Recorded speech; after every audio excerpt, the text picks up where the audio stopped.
오늘 아침 뉴스 연구소. 오늘 아침 뉴스의 맥을 짚어드리는 시간 뉴스 연구소 뉴스톱 김준일 대표와 함께합니다. 어서 오십시오. 안녕하세요. 예, 첫 뉴스 어디로 갈까요? 문재인만 16번.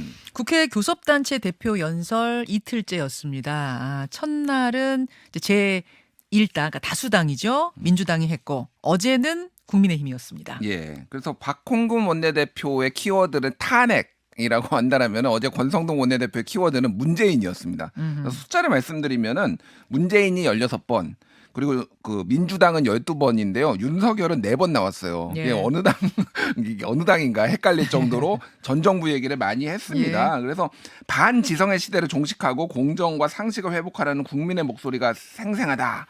그리고 국민을 갈라치는 분열적 정책이 바로 민생 고통의 주범이다라고 하면서 하나하나 다 비판을 했는데요. 소득주도 성장 비판을 하고, 그리고 부동산 정책도 문제였고, 비과학적 방역도 비판을 했고요. 그리고 전기요금 인상도 탈원전 정책 때문이다.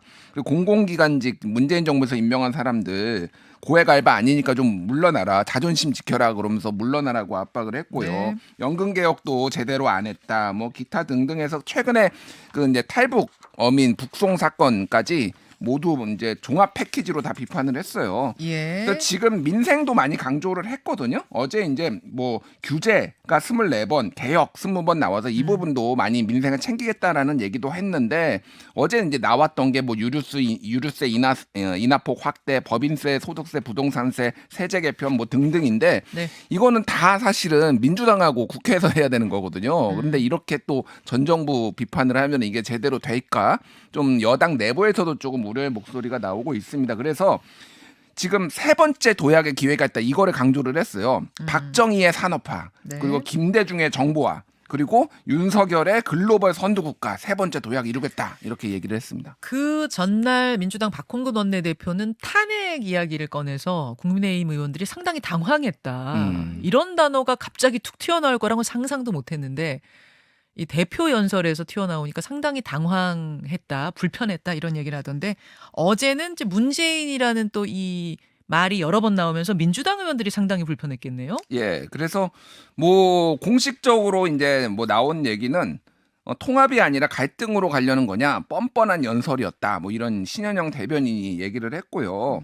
뭐 나머지도 박홍근 원내대표도 여전히 남 탓한다. 뭐 이재명 의원도 자신의 무능함을 남 탓으로 돌리는 민망한 장면이었다, 이렇게 이제 비판을 많이 했습니다. 예. 그래서 지금 뭐 요거하고는 이제 별개로 권성동 대표에 대해서 어제 김기현 의원도 나와서 좀 새롭게 조기전대 해야 된다, 이런 주장이 있잖아요. 그러니까 지금 이제 국민의힘에서는 내부에서는 이 지금의 지도 체제를 놓고 여러 가지 말들이 다시 나오기 시작했어요. 사실은 권성동 직무대행 체제로 정리가 된 거였는데 그 후에 권성동 의원이 그 뭐 사적 채용 논란 관련해서 말 실수하고 한 것들, 뭐 강릉 촌놈 얘기 이런 것들 때문에 다시 당 안에서 이대로는 안 된다 이런 목소리가 나오고, 아니다 흔들지 말아라 또 이런 목소리가 나오고, 갑론을박 중이네요. 그래서 어제 일단 뭐 세 가지 기류가 있어요. 권성동 체제 유지, 조기 전대, 아니면 비대위로 가자, 뭐 이런 얘기까지 나오는데, 일단 권성동 체제를 지지하는 거는 안철수 의원이 어제 페이스북에 글을 썼거든요. 예.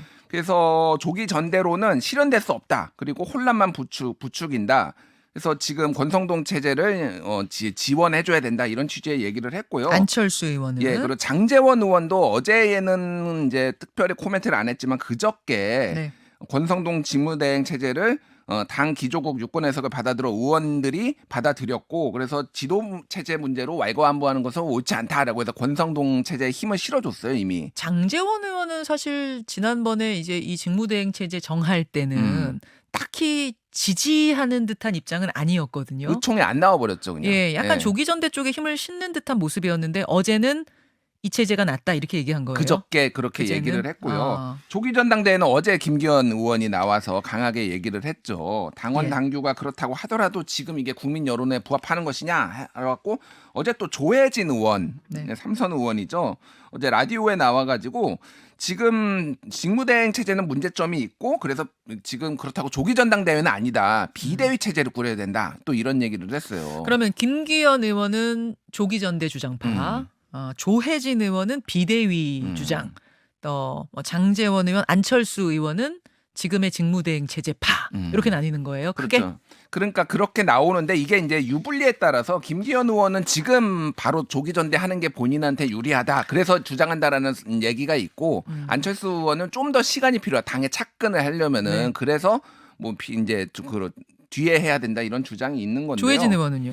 조혜진 의원은 좀 이 체제 사실은 이제 반윤에 가까운 약간 그런 성향이거든요. 이 체제 자체에 대해서 조금 본인이 뭐 비대위원장을 한다라기보다는 예. 이 체제가 좀 바뀌어야 된다라는 주장에 좀 더 가까운 것 같아요 지금. 조혜진 의원은 오늘 마침 육성 클래스의 패널이에요. 오늘 스페셜 게스트입니다. 제가 오시면 직접 질문할게요. 근데 이거는. 여론조사 하나가 재밌는데 조원CA가 스트레스 뉴스 의뢰로 지난 16일부터 18일 1000명 대상으로 국민의힘 차기 당대표 적합도 조사했거든요. 네. 근데 이준석 대표가 25.2%로 1위를 차지했어요. 그 다음에 안철수 18.3, 3위가 나경원 9.2, 뭐 4위 김기현, 5위 장제원 이렇게 갔는데 이준석 대표의 인기가 올라가고 있습니다. 지금 역설적이게도.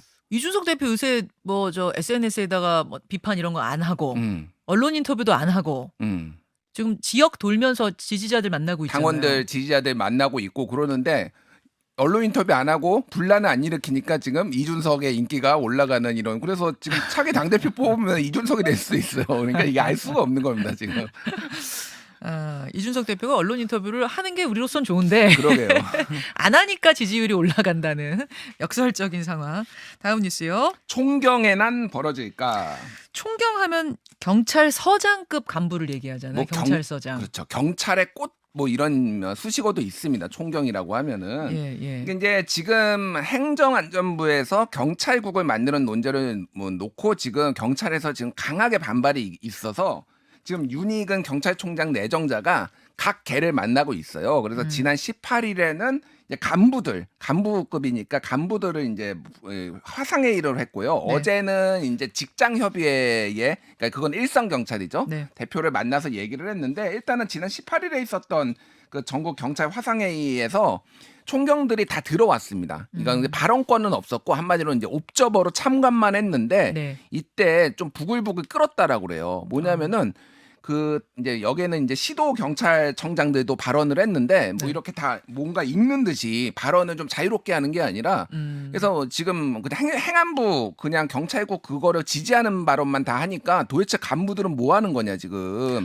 경찰서장들이 마이크가 켜져 있진 않았지만 네. 속으로 다 부글부글했다. 그래서 바로 전국 경찰서장 회의를 울산 중부경찰서장이 경찰 내부망에 제안을 했고 그래서 오늘 회의가 열립니다. 사상 그 회의가. 최초죠. 사상 최초예요. 경찰서장들이 이렇게 모이는 근데 거예요. 예를 들면은 예전에 요즘 안 쓰는 단어인데 검난, 검사의 난 뭐 이런 단어들이 있었잖아요. 있었죠. 그러니까 이게 지금 경찰서장은 사실은 약간 그게 뭐가 있냐면은 검사는 그만두면 변호사 할 수 있는데 네. 이게 아니라서 굉장히 그런 거에 민감했어요. 좀 그렇죠. 자제해 왔는데 그래서 오늘 무슨 일이 벌어지는지 경찰서장들 모여가지고 뭐 집단 사표라도 쓸지 뭐 이런 것도 봐야 될 것 같고 어저께 예. 직장협의회에서 지금 경찰청장 후보자랑 만났는데 여전히 지금 반발이 심해요. 그래서 여기서도 경찰 직장 협의회라 그러니까 경찰의 노조 같은 거잖아요. 경찰 노조고요. 뭐 일선 경찰들이 대부분 그렇죠. 있죠. 경위 아래 쪽으로 예. 주로. 그래서 25일부터 29일까지 서울역 용산역에서 지금 대국민 반대 홍보전도 연다고 합니다. 그런 상황이고 지금 어제 행안부에서는 경찰국 신설 청장 지휘규칙 차관회의가 통과가 됐거든요. 네. 그래서 지금 민주당에서는 지금 이상민 장관 탄핵까지 할 수 있다라고 지금 언급을 하고 있는 상황이에요.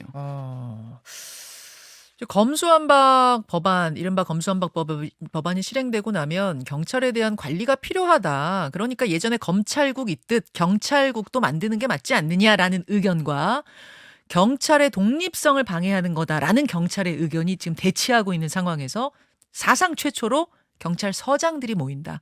큰 뉴스네요. 뭐 경란이네요. 경란 신조어. 전국에 600명 정도 되는데 얼마나 모일지도 좀 봐야 될 것 같아요. 얼마나 모일지 또 어떤 강한 목소리를 낼지 여러분 보시면 되겠습니다. 다음 뉴스 가죠. 소득세, 종부세, 법인세 다 내린다. 어제 이것도 큰 뉴스였는데 자 세금 어떻게 얼마나 내리는지 정보 좀 주세요. 예. 일단 소득세부터 말씀드리면은 지금 8개 과표 구간이 있거든요. 네. 근데 이 과표 구간을 늘리거나 줄인 건 아니고요. 하위 2개 구간을 그 금액을 각각 200만 원, 400만 원씩 올렸어요. 이게 예. 무슨 얘기냐면은 예전에는 그 최저인 6% 세율이 적용되는 게 1,200만 원 이하였는데 소득이 그게 1,400만 원 이하가 되면은 어쨌든 받는 그거 혜택을 받는 사람이 최저를 적용받는 사람이 늘어나잖아요. 네. 그러니까 그런 식으로 조금 이제 최저 세율을 좀 더 늘렸다라고 보시면 될 것 같아요. 그래서 한 달에 한 식대에 대해서도 비과세까지 나와가지고 총 급여가 7,800만 원 정도면은 근로자의 소득세 부담이 최대 83만 원까지 줄어든다. 연간이죠. 그러니까 예. 뭐 이 정도로 생각하시면 될 것 같고 법인세 같은 경우에는 지금 최고 세율이 25%였거든요. 문재인 네. 정부에서 올린 건데 5년 만에 다시 22%로 낮췄고요. 그리고 지금 과표 구간을 그래서 그때 당시 하나를 더 만들었어요. 그래서 4개로 만들어놨던 거를 3개로 줄였습니다. 네. 그래서 그리고 종부세 같은 경우에는 이게 좀 핵심적인 건데 예전에는 주택수로 인해서 다주택자한테 좀 중과세를 했어요. 그러니까 금액도 금액이지만 몇 채를 가지고 있느냐가 기준이었잖아요. 그렇죠? 그걸 그러니까 바꾸는 거죠. 예를 들면 이런 겁니다. 제가 은평구 사는데요. 네. 은평구에 한 채 있고 저 경기도에 한 채 있어요. 그 2개 합쳐가지고 뭐 한 15억 정도 되면은 중과세를 약간 맞는데 강남에 그거 2개 합친 거보다 한 3배쯤 되는 음마 아파트 가지고 있어도 이 세율이 훨씬 낮은 거예요. 그러니까 소위 말하는 강남의 똘똘한 한 채를 가지고 더 이제 수요가 집중되는 이런 문제가 형평성에 안 맞는다 뭐 이런 논란들이 있었는데 이제 네. 금액 기준으로 해버린다는 거예요. 그거를. 금액 기준으로 예, 주택 예. 수가 아니라 그래서 뭐 마포에 있는 뭐 그러니까 레미안 푸르지오하고 음마 아파트를 같이 가지고 있으면은 뭐 네. 내년 보유세가 9,500만 원이 줄어든다 이런 언론 보도도 나왔어요. 뭐 시뮬레이션을 해보니까 그래서 이거는 민주당에서도 어쨌든 합리적으로 조정을 해야 된다라는 의견이 있기는 했었거든요. 이 부분 너무 이제 중과세가 됐고 그것 때문에 세금 올리다가 지난 선거 졌다라는 평가들이 있어서 어느 정도는 이 부분에 있어서는 이제 조정이 될 수는 있을 것 같아요. 다만 이제 그 뭐 종부세니 이런 거는 보유세고 또 양도세 팔 때 내는 양도세가 있잖아요. 예. 둘 중에 하나를 내리면 하나는 유지해야 되는데 2개 다 내리는 거 이거 괜찮겠느냐 이런 얘기도 나오더라고요. 그러니까 근데 이제 출구 전략을 지금 뭐 주고 있다. 그래서 지금 부동산 가격이 어느 정도는 안정적으로 하향 안정화가 돼야 되는데 그 부분에 있어서는 출구 전략이냐 아니면은 이미 부동산 가진 사람들 이제 차익 실현을 정부가 합법적으로 열어주는 거냐 그런 논란들이 있기는 합니다. 그래서 어쨌든 지금 이거에 대해서는 또 이제 논란들이 있는데 네. 지금 정부가 지금 209조 원 정도가 필요해요. 정부 그 과제 정책 과제를 하려면 다 필요하면 근데 지금 13조 원 이상 지금 감세하는 거거든요. 예. 그러면 도대체 돈은 어디서 벌었냐 지금. 그거죠. 그게 이제 핵심이에요. 그래서 게다가 지금 재정 준칙까지 강화를 해서 지금 돈 안 쓰겠다라고 하는데 불황은 오고 있는데 그러면은 어떻게 돈 마련하고 소는 누가 키우냐 뭐 이런 얘기들이 지금 나오고 있어서 이거는 민주당하고 지금 또 합의를 할 부분이 있거든요. 이거는 지금 예. 이 세제 개편안은 국회를 통과해야 되는 문제예요. 그렇죠. 민주당의 예. 입장도 중요해요. 그러니까 그 예. 부분은 한번 지켜봐야 될 것 같습니다. 특히 이제 법인세 부분, 뭐 여러분 지금 들으셨다시피 내릴 수 있는 세금은 다 내려요. 그게 뭐 직장 노동자든 아니면 뭐 다주택자든 뭐 다 내리는데 그 와중에 이제 법인세에 대한 감세가 특히 더 눈에 띄거든요. 그렇죠. 이 부분에 대해서 여론이 어떻게 만들어질 것인가, 또 민주당은 어떻게 반응할 것인가, 이게 포인트입니다. 그러니까 짧게 말씀드리면은 수출 대기업들은 지금 이득이 늘어날 수 있어. 환율이 이렇게 뛰면은 수출할 때는 유리하거든요. 가격 경쟁력이 있어서. 그러면 돈을 많이 벌 텐데 오히려 법인세를 지금은 유지하고 호황이 되면 그때 올려야 되는 거 아니냐. 타이밍의 문제도 좀 있어요. 지금 이게. 예. 자, 여기까지 보겠습니다. 수고하셨습니다. 감사합니다. 김현정의 뉴스쇼는 시청자 여러분의 참여를 기다립니다. 구독과 좋아요, 댓글 잊지 않으셨죠? 알림 설정을 해두시면 평일 아침 7시 20분 실시간 라이브도 참여하실 수 있습니다.